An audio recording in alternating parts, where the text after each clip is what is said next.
Hey guys, welcome back to the ITP Live show. I'm your host Amen, and today we are going to be talking about the Tinder Swindler and the concerning sides of social media. Many of you may have heard about the new Netflix series, The Tinder Swindler, which is currently one of the top 10 shows to watch in the UAE. The show is a real-life documentary of a man named Simon Lviv, a professional con artist who basically used dating apps to scam women out of their money, leaving them in huge debt. Although apps are used in a positive way to be able to connect with people, there are also precautions that need to be taken in order to stay safe.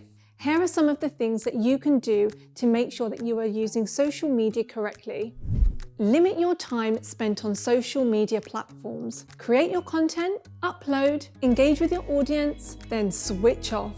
It is a dangerous habit to be obsessed with social media 24/7. If you find that you're comparing yourself with others and not realizing what's real and what's not, comparing yourself will make you feel ungrateful with what you have, which will ultimately lower your self-esteem. Your social media, which was a creative outlet for you, has now become draining and an anxious process.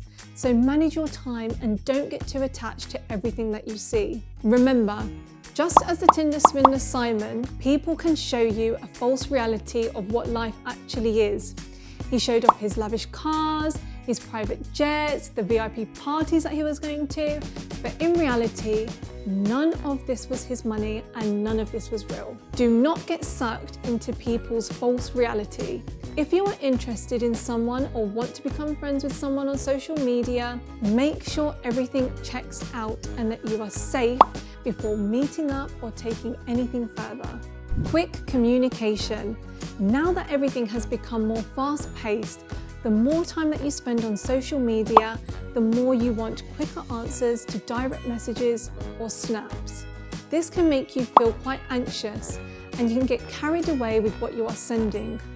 I hope this helped you with being able to manage your use of social media and staying safe. If you're watching this on YouTube, then make sure you like, share, comment and subscribe to the channel. And if you're listening to this on our podcast, then click follow. We'll see you next week.